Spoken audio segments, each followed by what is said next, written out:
സ്വാഗതം ഇൻസൈറ്റിലേക്ക്. കഴിഞ്ഞ ഓഗസ്റ്റ് 15 സ്വാതന്ത്ര്യദിനത്തിൽ ചെങ്കോട്ടയിൽ രാജ്യത്തെ അഭിസംബോധന ചെയ്യുമ്പോൾ പ്രധാനമന്ത്രി നരേന്ദ്രമോദി രാജ്യത്ത് നിലനിൽക്കുന്ന ഗുഡ്സ് ആൻഡ് സർവീസ് ടാക്സ് GSTയിൽ ഒരു വലിയ മാറ്റം, പുതിയൊരു പരിഷ്കാരം ഉണ്ടാകാൻ പോകുന്നു എന്ന് പ്രഖ്യാപിച്ചു. GSTക്ക് ഇതുവരെ ഇപ്പോൾ നിലനിൽക്കുന്നത് 5%, 12%, 18%, 28%, ഇങ്ങനെ 4 സ്ലാബിലായിട്ടാണ് GST സിസ്റ്റം ഉള്ളത്. 5% നികുതിയുള്ള ഒരു ലിസ്റ്റ് ഓഫ് ഗുഡ്സ് ഉണ്ട്. അത് ജനങ്ങൾക്ക് ഏറ്റവും അത്യാവശ്യം വേണ്ട സാധനങ്ങളാണ് 5% നികുതി നിരക്കുള്ള പട്ടികയിലുള്ളത്.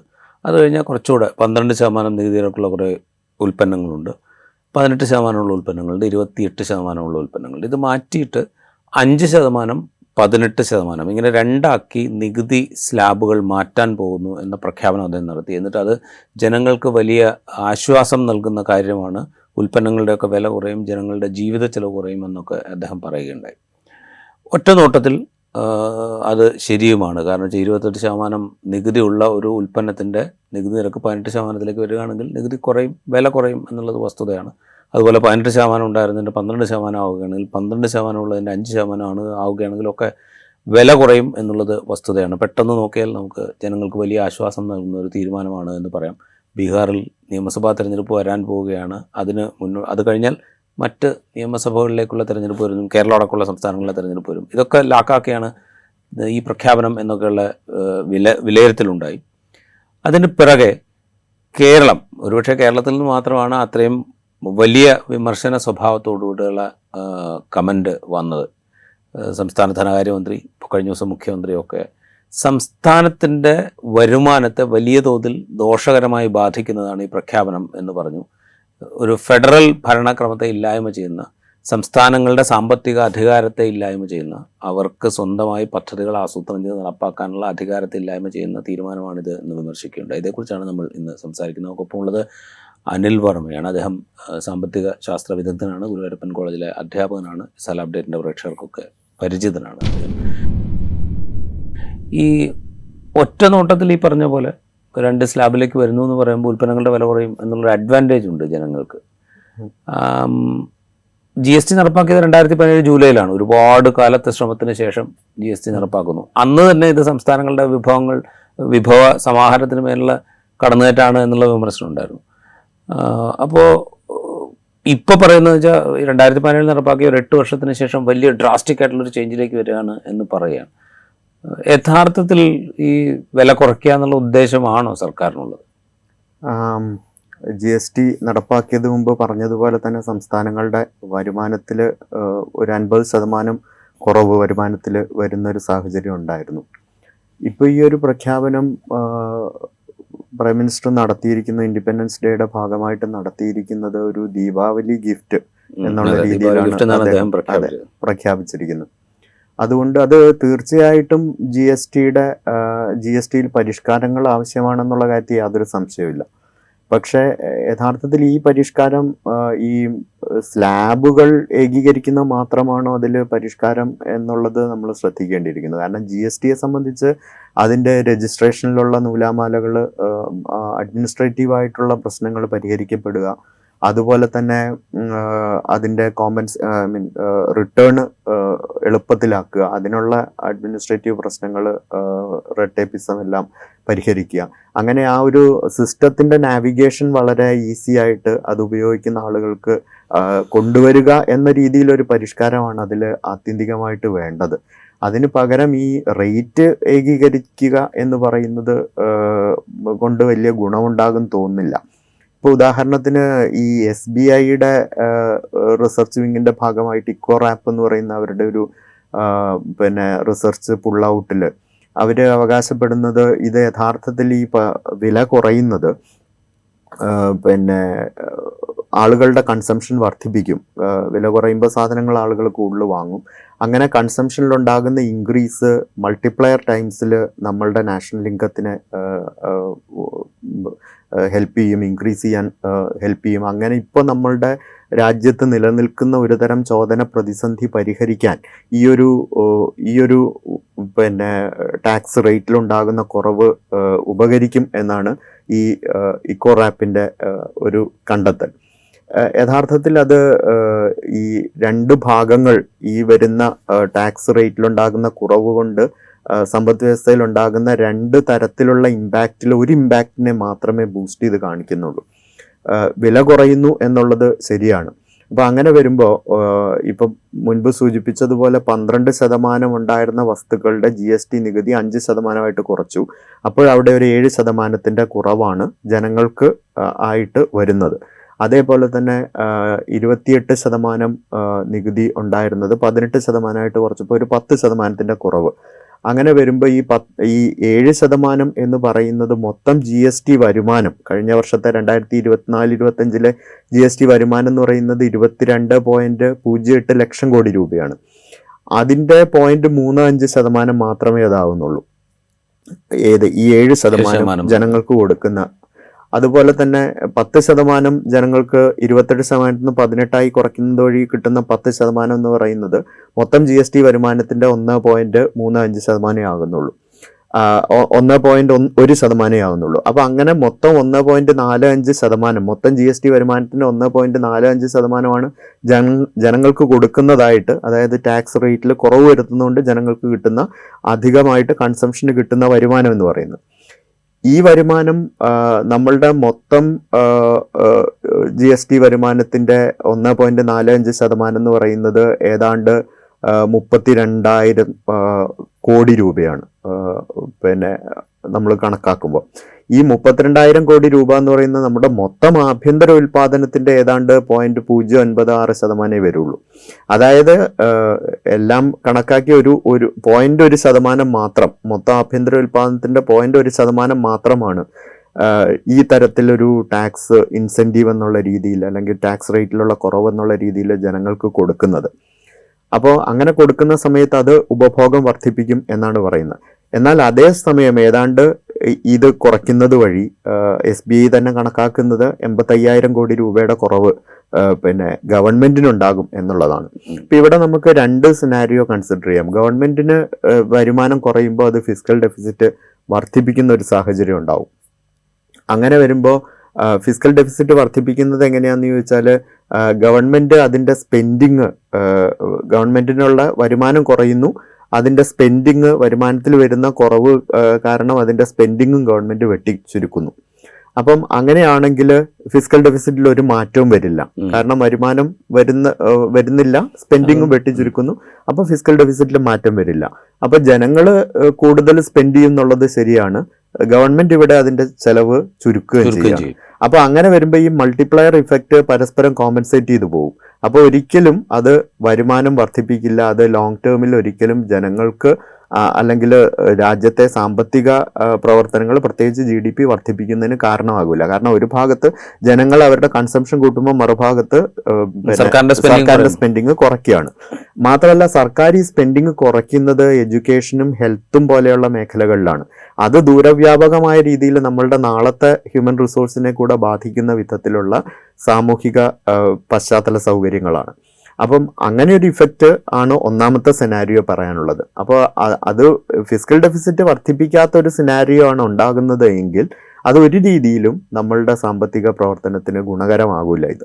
ഇനി രണ്ടാമത്തെ സിനാരിയോ, ഫിസ്ക്കൽ ഡെഫിസിറ്റ് വർദ്ധിപ്പിക്കുന്ന ഒരു സിനാരിയോ ആണ് ഗവൺമെന്റ് ഉദ്ദേശിക്കുന്നത് എങ്കിൽ, അതായത് ഗവൺമെന്റ് സ്പെൻഡിങ്ങിൽ ഒരു മാറ്റവും വരുത്തുന്നില്ല, ഈ വരുമാനം ഗവൺമെന്റിന് നിലച്ചു. അപ്പോൾ ഫിസ്ക്കൽ ഡെഫിസിറ്റ് ഇത്രയും 85,000 കോടി രൂപയുടെ ഫിസ്ക്കൽ ഡെഫിസിറ്റ് ഗവൺമെന്റിന് കൂടും. അങ്ങനെ കൂടുന്ന ഒരു സാഹചര്യത്തിലാണെങ്കിൽ പോലും നമ്മളിപ്പോൾ ഈ അധിക വരുമാനത്തിൽ നിന്ന് എത്ര അധികമായിട്ട് സ്പെൻഡ് ചെയ്യുന്നു എന്നുള്ള ഒരു കണക്ക് സാമ്പത്തിക ശാസ്ത്രത്തിൽ അതിന് മാർജിനൽ പ്രൊപ്പൻസിറ്റി ടു കൺസ്യൂം എന്നാണ് പറയുക. അപ്പോൾ ഈ 85,000 രൂപയുടെ പകുതി ജനങ്ങൾ കൺസ്യൂം ചെയ്തു എന്നിരിക്കട്ടെ. ഇപ്പോഴത്തെ കണക്കനുസരിച്ച് അത് വളരെ കൂടുതലാണ്. സാധാരണ ജനങ്ങൾ അവർക്ക് കിട്ടുന്ന 85,000 കോടി രൂപയുടെ ബെനിഫിറ്റിന്റെ പകുതി അവർ സ്പെൻഡ് ചെയ്യുന്നു.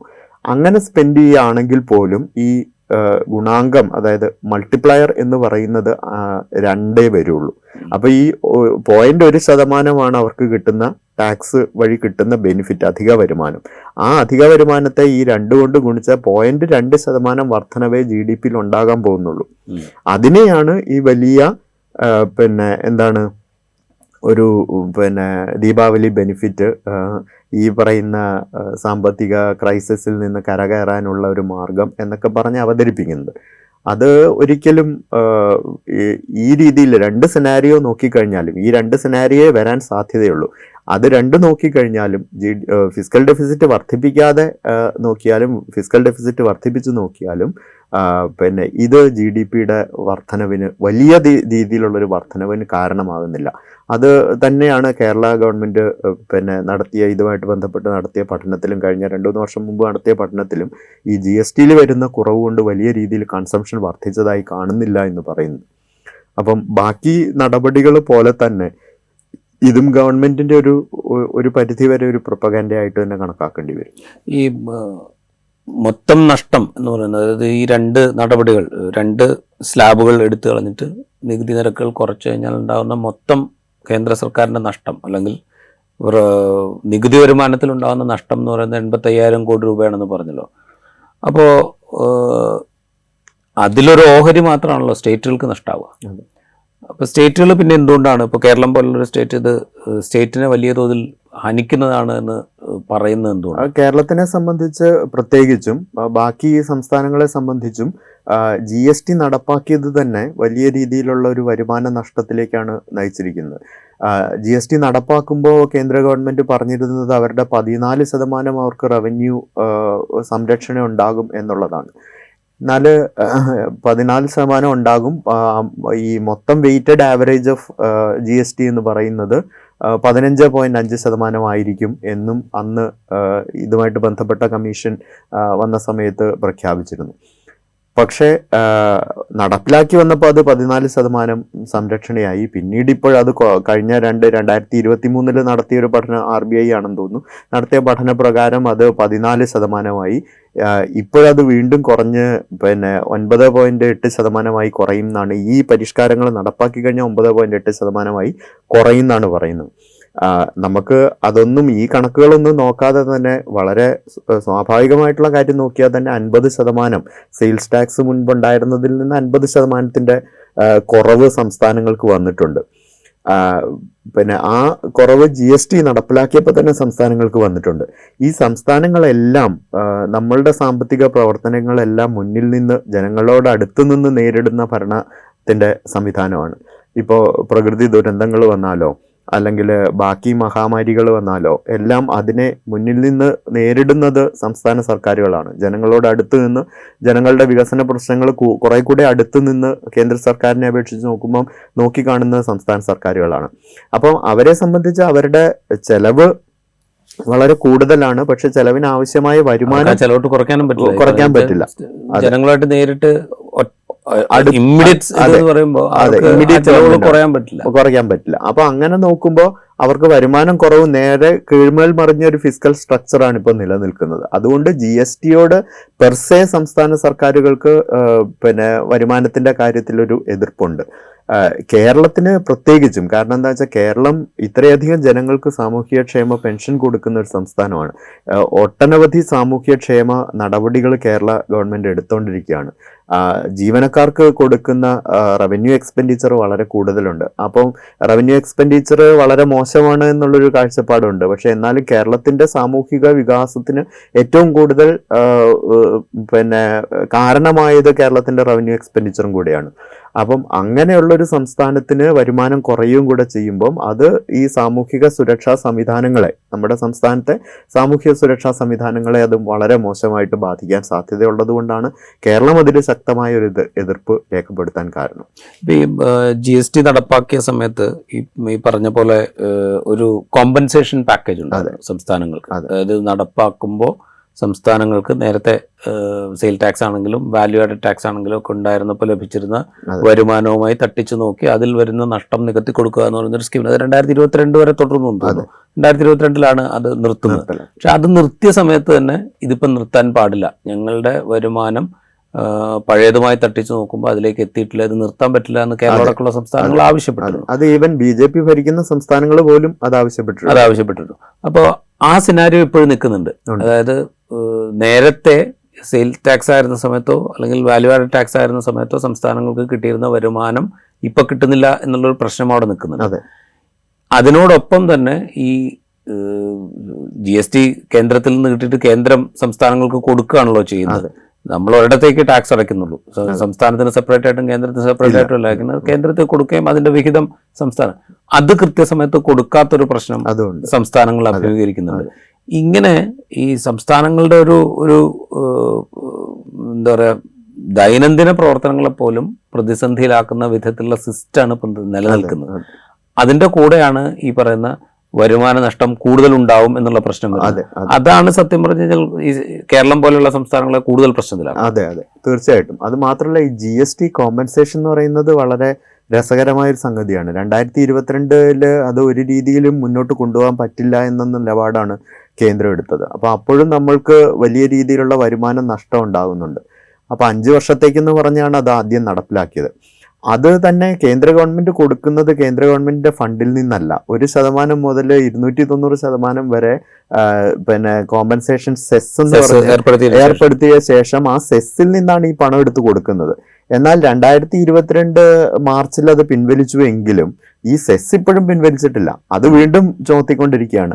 അത് എന്തുകൊണ്ടാണ് പിൻവലിക്കാത്തതെന്ന് ചോദിച്ചു കഴിഞ്ഞാൽ പിന്നെ GST കോമ്പൻസേഷൻ കൊടുക്കാൻ വേണ്ടി സംസ്ഥാനങ്ങൾക്ക് ഈ നഷ്ടം കോമ്പൻസേറ്റ് ചെയ്യാൻ വേണ്ടി ഞങ്ങൾ ലോൺ എടുത്തിരുന്നു. ആ ലോൺ തീർക്കാൻ വേണ്ടിയിട്ടാണ് ഇപ്പോഴും സെസ് തുടർന്നുകൊണ്ടിരിക്കുന്നത്.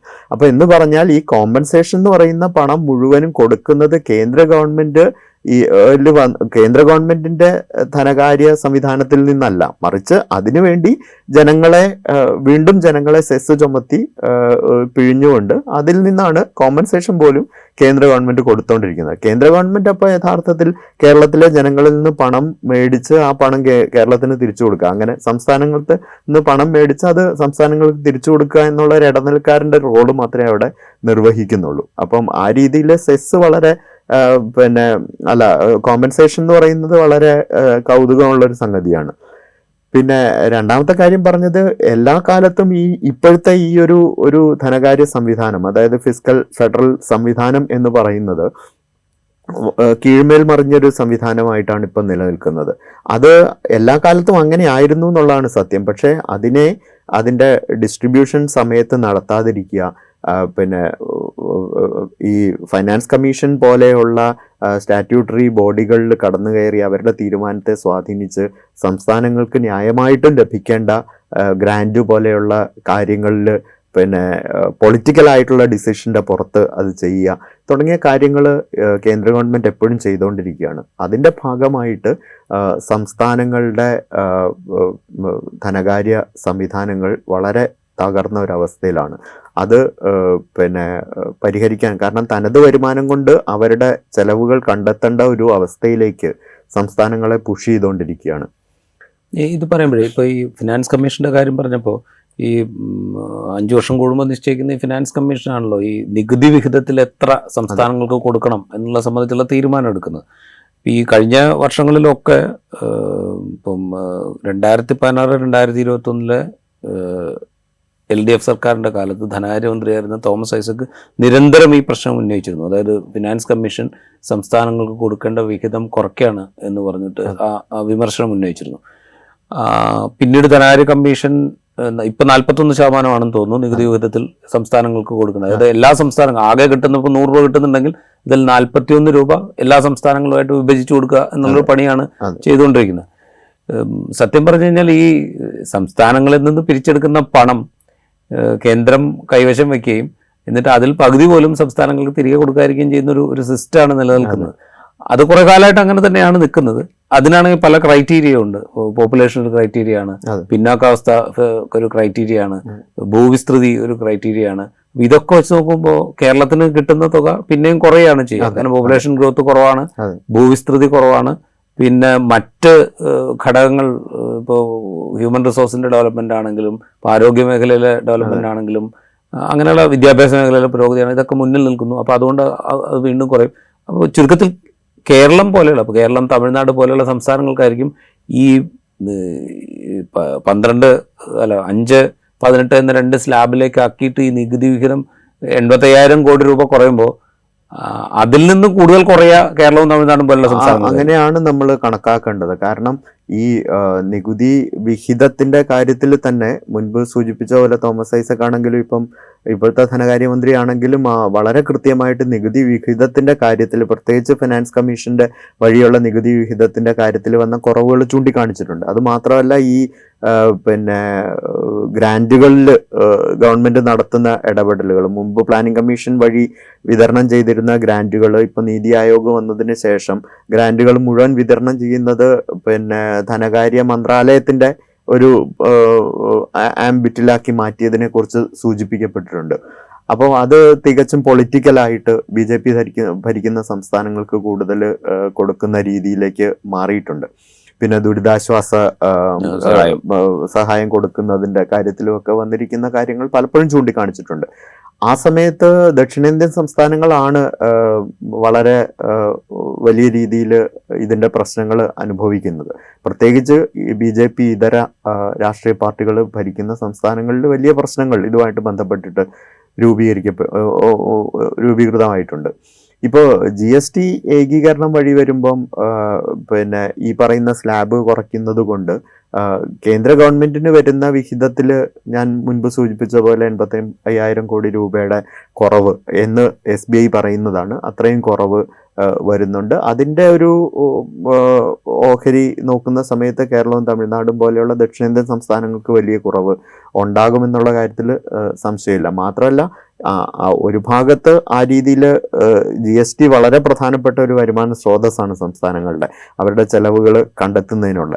ഒരു ഭാഗത്ത് അവിടുന്ന് അത് കുറയുകയും തനത് വരുമാനം നമുക്ക് മൊബിലൈസ് ചെയ്യാനുള്ള അവന്യൂസ് തന്നെ വളരെയധികം കുറഞ്ഞിരിക്കുകയാണ് GST നടപ്പാക്കിയതോടുകൂടി. ഇപ്പൊ ഈ തനത് വരുമാനം എന്ന് പറഞ്ഞു കഴിഞ്ഞപ്പോ പെട്രോളിയം ഉൽപ്പന്നങ്ങൾ, അതെ, അതുപോലെ മദ്യം, ലോട്ടറി, പിന്നെ ലാൻഡ് രജിസ്ട്രേഷൻ, ഇതിലൊക്കെ ഏതാണ്ട് പരമാവധി ആക്കി വെച്ചിരിക്കുകയാണ്. കാരണം വെച്ച് കഴിഞ്ഞാൽ ഇതിൽ കൂടുതൽ അത് ടാക്സ് ചെയ്യാൻ സംസ്ഥാനങ്ങൾക്ക് സാധിക്കില്ല. അപ്പോ മറ്റു ഓപ്ഷൻസ് ഒന്നും നിലവിലില്ല. ഇനിയിപ്പോൾ ഈ 85,000 കോടി രൂപയാണ് കുറയുന്നതെന്ന് SBIയുടെ കണക്ക് ശരിയാണെങ്കിൽ ഞാൻ വിചാരിക്കുന്നത് ഈ 85,000 സ്റ്റേറ്റുകളുടെ പുറത്തേക്ക് ഇടുകയായിരിക്കും കേന്ദ്ര സർക്കാർ ചെയ്യാൻ തോന്നുന്നു. കാരണം ആ 85,000 കോടി സ്റ്റേറ്റുകളുടെ വിഹിതത്തിൽ നിന്ന് അങ്ങ് കുറയ്ക്കായിരിക്കും. കാരണം ഞങ്ങൾ ഇത് ആനുകൂല്യം നൽകി കഴിഞ്ഞിരിക്കുന്നു ജനങ്ങൾക്ക് മുഴുവൻ, അതുകൊണ്ട് നിങ്ങൾ സഹിച്ചോളുക എന്നുള്ളൊരു സ്റ്റാൻഡായിരിക്കും അവരെടുക്കാൻ തോന്നുന്നു. അതെ, അത് തന്നെയാണ്, അങ്ങനെ തന്നെയാണ് ഇപ്പം നമുക്ക് മനസ്സിലാവുന്നത്. പക്ഷേ ഇതിന്റെ കാര്യങ്ങളൊന്നും കൃത്യമായിട്ട് പുറത്തു വന്നിട്ടില്ല. എന്നാൽ പോലും ഈ ഒരു വരുന്ന ഒരു ഡിക്രീസ് എന്ന് പറയുന്നത് സംസ്ഥാനങ്ങളുടെ ഇതിലേക്ക് വരാനാണ് സാധ്യത. പക്ഷെ കഴിഞ്ഞ ദിവസം 8 സംസ്ഥാനങ്ങൾ ഒരുമിച്ച് ചേർന്ന്, കർണാടകയൊക്കെ വളരെ ശക്തമായ രീതിയിൽ അതിൽ പ്രതികരിച്ചിട്ടുണ്ട്, ചേർന്ന് ഗവൺമെന്റിന് കൊടുത്ത റിപ്പോർട്ടുകൾ, മീഡിയ റിപ്പോർട്ടുകൾ ഇന്ന് പുറത്തു വരുന്നത് പിന്നെ ഈ രീതിയിലുള്ളൊരു കോമ്പൻസേഷൻ ഇതുമായിട്ട് ബന്ധപ്പെട്ട് നൽകണം. ഈ 40% ടാക്സ് ചെയ്ത പ്രഷ്യസ് ലക്ഷറിയസ് കമോഡിറ്റീസ് 40% ടാക്സ്, അതെ, അതിന്റെ പുറത്ത് പിന്നെ ഒരു സെസ് ചുമത്തണം എന്നാണ് ആവശ്യപ്പെട്ടിരിക്കുന്നത്. ആ സെസ് ഇതിന് കോമ്പൻസേഷനായിട്ട് കൊടുക്കണം എന്നുള്ള രീതിയിലാണ് സംസ്ഥാന സർക്കാരുകൾ ആവശ്യപ്പെട്ടിരിക്കുന്നത്. അപ്പം അത് അനുഭാവപൂർവ്വം പരിഗണിക്കുകയാണെങ്കിൽ മാത്രം സംസ്ഥാന സർക്കാരുകളുടെ റവന്യൂ അത് എത്രത്തോളം പോസിബിൾ ആവും. കാരണം നിലവിൽ തന്നെ 40% നികുതി ചുമത്തുന്നത് പ്രഷ്യസ് ഗുഡ്സ് ആയിരിക്കാം, ആഡംബര വസ്തുക്കളായിരിക്കാം, അല്ലെങ്കിൽ ഇപ്പോൾ നികുതി അടയ്ക്കാത്ത ആളുകളുടെ പുറത്തുള്ള പിഴയായിട്ടായിരിക്കാം. എന്താണെങ്കിലും അതിന് പുറത്തൊരു സെസ്സോർ ചുമത്തുക എന്ന് പറഞ്ഞു കഴിഞ്ഞാൽ പിന്നെയും ആ ഏരിയയിലെ ടാക്സ് അല്ല. പൊതുവെ അത്തരം കമ്മോഡിറ്റിയുടെ സിൻ ഗുഡ്സ് എന്ന് പറയുന്ന അത്തരം കമ്മോഡിറ്റികളുടെ കൺസംഷൻ കുറയ്ക്കേണ്ടത് ഒരു ആവശ്യമാണ്. നമ്മളുടെ ഒരു ആരോഗ്യപരമായ കാരണങ്ങളാലും എല്ലാം വലിയ ലക്ഷറിയസ് കൺസംഷൻ ഒഴിവാക്കാനും എല്ലാം അത്തരത്തിലൊരു കൺസംഷൻ കുറയ്ക്കേണ്ടത് അത്യാവശ്യമാണ്. അപ്പം ആ രീതിയിലാണ് ആ രീതിയിലൊരു റിഡക്ഷൻ വേണം എന്ന് ആവശ്യപ്പെടുന്നത്. പക്ഷേ മറ്റൊരു കാര്യം നോക്കിയാൽ ഇപ്പോൾ ഇന്ത്യയുടെ മൊത്തം ഈ വരുമാനത്തിലുള്ള ഡിസ്ട്രിബ്യൂഷനിലുള്ള ഡിസ്പാരിറ്റിയും എല്ലാം നോക്കിക്കഴിഞ്ഞാൽ അടിയന്തരമായിട്ട് സംസ്ഥാനങ്ങൾക്ക് ബെനിഫിഷ്യൽ ആകുന്ന രീതിയിൽ കേന്ദ്രം റിസോഴ്സ് മൊബിലൈസ് ചെയ്യേണ്ടത് അത്യാവശ്യമാണ്. അപ്പം അതിന് പല സാമ്പത്തിക ശാസ്ത്രജ്ഞന്മാരും പറയുന്നത് പോലെ ഇൻഹെറിറ്റൻസ് ടാക്സോ അല്ലെങ്കിൽ പിന്നെ ഒരു ടേൺ ഓവർ അത്തരത്തിലുള്ള ടാക്സുകൾ, വെൽത്ത് ടാക്സോ ഒക്കെ ചുമത്തേണ്ടത് അത്യാവശ്യമാണ്. അതാണ് ആത്യന്തികമായിട്ട് അതിലുള്ളൊരു പരിഹാരം എന്ന് പറയുന്നത്. പക്ഷേ ഈ ഒരവസ്ഥയിൽ സംസ്ഥാനങ്ങൾക്ക് ആവശ്യപ്പെടാൻ പറ്റുന്ന പരമാവധി പറ്റുന്ന കാര്യമാണ് അവർ ആവശ്യപ്പെട്ടിരിക്കുന്നതെന്ന് തോന്നുന്നു. ഞാൻ അവസാനമായിട്ട് കാര്യം, ഇപ്പം GST നടപ്പാക്കുന്ന സമയത്ത് ഇതിന്മേൽ തീരുമാനങ്ങൾ എടുക്കാനുള്ള പരമാധികാരം GST കൗൺസിലിനാണ് കൊടുത്തിരുന്നത്. അതെ, ഇവിടെ ഇപ്പോൾ പ്രധാനമന്ത്രി സ്വാതന്ത്ര്യദിന പ്രസംഗത്തിൽ വന്നിട്ട് ഇതാ കുറയ്ക്കാൻ പോകുന്നു എന്നങ്ങ് പ്രഖ്യാപിക്കുക. അപ്പോൾ GST കൗൺസിൽ എന്ന് പറയുന്ന അതിപ്പോൾ ജനാധിപത്യ രീതിയിൽ പ്രവർത്തിക്കുന്നതാണോ എന്ന് ചോദിച്ചു കഴിഞ്ഞാൽ പൂർണ്ണമായിട്ട് അത് ആണെന്ന് പറയാൻ പറ്റില്ല. കാരണം കേന്ദ്രത്തിനാണ് തീരുമാനമെടുക്കാനുള്ള എന്താ പറയുക ഭൂരിപക്ഷ വോട്ടവകാശം GST കൗൺസിലിലുള്ള കേന്ദ്രത്തിനാണ്. എങ്കിൽ പോലും ഒരു പേരിനെങ്കിലും ഒരു ജനാധിപത്യ രീതിയിലുള്ള ഒരു ചർച്ച നടന്നതിന് ശേഷം തീരുമാനം എടുക്കുന്നു എന്നുള്ളൊരു സിസ്റ്റം അവിടെ ഉണ്ടായിരുന്നു.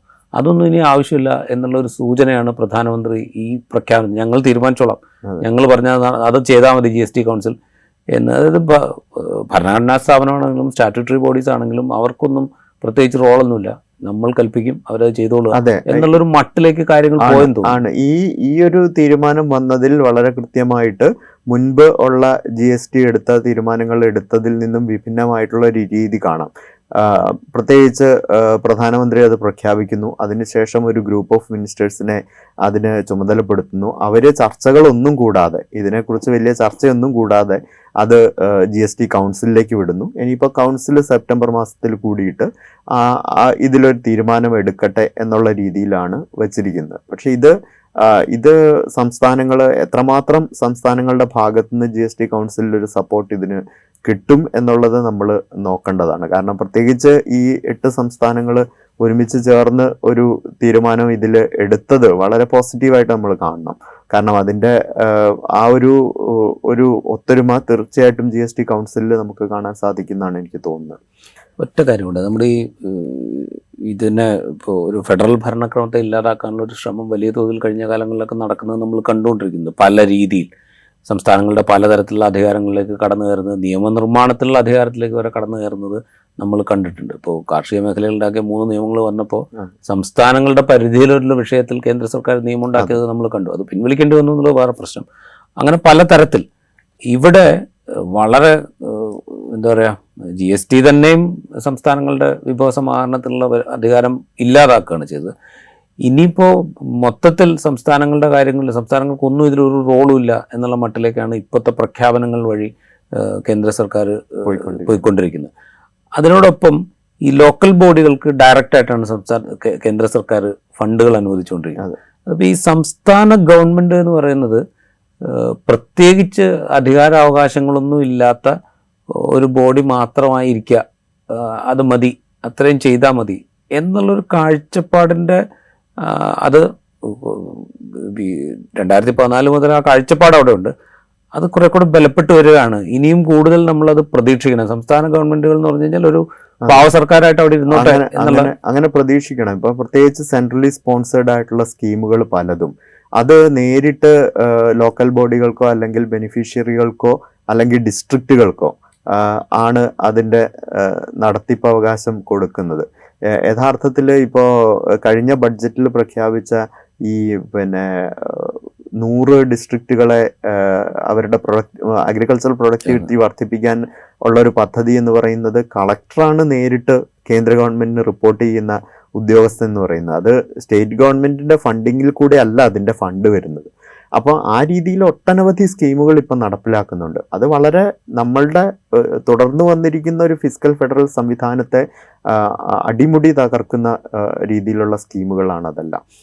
സംസ്ഥാന ഗവൺമെൻറ്റുകളുടെ ബഡ്ജറ്റിലൂടെ കടന്നു വരാതെ കേന്ദ്ര ഗവൺമെൻറ് നേരിട്ട് ഇന്ത്യയുടെ പല ഭാഗങ്ങളിലും നടപ്പിലാക്കിക്കൊണ്ടിരിക്കുന്ന പദ്ധതികൾ എന്ന് പറയുന്നത് അത് സംസ്ഥാന ഗവൺമെൻറ്റുകളുടെ ധനകാര്യ സംവിധാനത്തെ മുഴുവൻ തകിടം മറിക്കുന്ന രീതിയിലുള്ള ഇടപെടലുകളാണ്. അപ്പം പോകെ പോകെ സംസ്ഥാനങ്ങളെ വളരെ ഒരു ഭാഗത്ത് അവരെ സാമ്പത്തികമായി വളരെയധികം വീക്കാക്കുകയും മറുഭാഗത്ത് ആ രീതിയിൽ കൂടുതൽ രാഷ്ട്രീയപരമായി വിധേയത്വമുള്ളവരാക്കി മാറ്റുകയും ചെയ്യാം എന്നുള്ളൊരു കാഴ്ചപ്പാടാണ് കേന്ദ്ര ഗവൺമെൻറ് ഈ കുറേ കാലമായിട്ട് നയിച്ചുകൊണ്ടിരിക്കുന്നത്. അതിൽ ഏറ്റവും പ്രധാനപ്പെട്ടത് ഒരുപക്ഷെ ഈ വരുമാനത്തിൽ അങ്ങോട്ട് പിടിച്ചു കഴിഞ്ഞാൽ പിന്നെ സംസ്ഥാനങ്ങൾക്കൊന്നും ചെയ്യാൻ പറ്റില്ല, സർക്കാരുകൾക്കൊന്നും ചെയ്യാൻ പറ്റില്ല. അത് ഇപ്പോൾ കഴിഞ്ഞ കാലങ്ങളിലൊക്കെ നമ്മൾ കേരളം കണ്ടതാണല്ലോ. ഇപ്പോൾ കടമെടുക്കാനുള്ള അനുവാദം പിടിച്ചു വയ്ക്കുന്നു. സുപ്രീം കോടതിയിൽ പോകുമ്പോൾ നിങ്ങൾ കേസ് പിൻവലിച്ചാൽ കടമെടുക്കാനുള്ള പരിധി അനുവദിക്കാം എന്ന് പറയുന്നു. ഇങ്ങനെ പല രീതിയിൽ ഇങ്ങനെ ശ്വാസം മുട്ടിക്കുക എന്ന് പറയുന്നൊരു പണി, ഇതൊരു കൃത്യമായിട്ടുള്ളൊരു പൊളിറ്റിക്കൽ അജണ്ട തന്നെയാണ്. ആ രൂപത്തിൽ സംസ്ഥാന സർക്കാരുകളെ ദുർബലമാക്കുക. സംസ്ഥാന സർക്കാരുകളെ ദുർബലമാക്കുന്നത് വഴി ഇപ്പോൾ BJP ഇതര സർക്കാർ രാഷ്ട്രീയ സംവിധാനങ്ങളാണ് ആ സർക്കാരുകളെ നിയന്ത്രിക്കുന്നത്. ആ രാഷ്ട്രീയ സംവിധാനങ്ങളെ ദുർബലമാക്കുക. ഇതൊരു വലിയ എന്താ പറയുക ഒരു മാസ്റ്റർ പ്ലാൻ എന്ന് വേണമെങ്കിൽ പറയാം. മാസ്റ്റർ പ്ലാൻ എന്ന് പറയാം. മാത്രമല്ല അത് ഒക്കെ ഏറ്റവും കൂടുതൽ പ്രോബ്ലം ആകുന്നത് എവിടെയാന്ന് ചോദിച്ചാൽ ഇപ്പോൾ കേരളത്തിന്റെ കോണ്ടെക്സ്റ്റിൽ 2017-ലും 2018-ലും വന്ന പ്രളയം, അതുപോലെ വയനാട് ചൂരൽമലയിലുണ്ടായ ഉരുൾപൊട്ടൽ, ഈ കോണ്ടെക്സ്റ്റിലെല്ലാം കൃത്യമായ രീതിയിൽ ദുരിതാശ്വാസ സഹായവും അതുപോലെ പുനരധിവാസവും പിന്നെ ബാക്കി പദ്ധതികളും നടപ്പിലാക്കാൻ സംസ്ഥാന സർക്കാരുകൾക്ക് സാധിച്ചിട്ടില്ലെങ്കിൽ വലിയ രീതിയിലുള്ള ജനരോഷം സംസ്ഥാന സർക്കാരുകൾക്കെതിരെയും അത് ഭരിക്കുന്ന പാർട്ടികൾക്കെതിരെ ഉയർന്നു വരും. അപ്പം ആ ഒരു കാഴ്ചപ്പാടിലും കൂടെയാണ് ഇത് ചെയ്യുന്നത്. കാരണം സംസ്ഥാന സർക്കാരുകൾ ആ സമയത്ത് ആ ഭരിക്കുന്ന പാർട്ടികൾ അൺപോപ്പുലർ ആകും. പ്രത്യേകിച്ച് BJPക്ക് അവിടെ ഒരു ഇൻട്രോഡ് ഉണ്ടാക്കാൻ പറ്റും എന്നുള്ളൊരു കാഴ്ചപ്പാടോടുകൂടിയാണ് ഇത് ചെയ്തുകൊണ്ടിരിക്കുന്നത്. BJP ഭരിക്കുന്ന സംസ്ഥാനങ്ങളിൽ ഇത് വലിയ രീതിയിൽ ഈ ഒരു സ്ട്രാറ്റജി അവർ നടപ്പാക്കുന്നില്ല. BJP ഇതര സംസ്ഥാനങ്ങളിലാണ് ഇത് നടപ്പാക്കിക്കൊണ്ടിരിക്കുന്നത്. എന്തായാലും സ്വാതന്ത്ര്യദിനത്തിൽ രാജ്യത്തെ അഭിസംബോധന ചെയ്യുമ്പോൾ GST നിരക്കുകളിൽ മാറ്റം വരുത്താൻ പോകുന്നു എന്ന് പ്രധാനമന്ത്രി ഒരു ദീപാവലി ഗിഫ്റ്റായിട്ട് പ്രഖ്യാപിക്കുമ്പോൾ അത് വെറുതെ അങ്ങോട്ട് ഇപ്പോൾ 28-ൽ നിന്ന് 18 ആക്കുന്നു, അല്ലെങ്കിൽ 12-ൽ നിന്ന് 5 ആക്കുന്നു എന്നൊക്കെ പറയുന്ന പോലെ വെറുതെ ജനങ്ങൾക്ക് ചെറിയ ആശ്വാസം നൽകുന്ന പ്രഖ്യാപനം മാത്രമായി കാണാൻ പറ്റില്ല. ഇത് വളരെ കൃത്യമായ ഒരു പൊളിറ്റിക്കൽ അജണ്ടയുടെ നടപ്പാക്കലായി തന്നെ കാണണം. അത് ഒരു വിശാലമായ പൊളിറ്റിക്കൽ അജണ്ട നടപ്പാക്കലിൻ്റെ 1-2 ഘടകങ്ങൾ മാത്രമായി തന്നെ ഈ പ്രഖ്യാപനങ്ങളെ കാണണം. ഒരു ഇമ്മീഡിയറ്റ് ആയിട്ട് ജനങ്ങൾക്ക് തോന്നുമായിരിക്കും ഇത് ഇത്ര ശതമാനം കുറഞ്ഞല്ലോ, ചെറിയ ആശ്വാസം കിട്ടിയല്ലോ എന്ന്. പക്ഷേ വരും ദിവസങ്ങളിൽ, വരും കാലത്ത് അത് സംസ്ഥാനങ്ങളുടെ അവകാശങ്ങളെയും സംസ്ഥാനങ്ങളുടെ സാമ്പത്തിക സ്വാതന്ത്ര്യത്തെയും കൂടുതൽ പരിമിതപ്പെടുത്തുകയായിരിക്കും ചെയ്യുക. അതിൻ്റെ ആഘാതം അതാത് സംസ്ഥാനങ്ങളിലെ ജനങ്ങൾ അനുഭവിക്കേണ്ടി വരികയായിരിക്കും ചെയ്യുക എന്നത് കാണാതിരുന്നുകൂടാ. ഇൻസൈറ്റിൻ്റെ എപ്പിസോഡ് ഇവിടെ പൂർത്തിയാവുന്നു. മറ്റു എപ്പിസോഡുമായി വീണ്ടും കാണാം.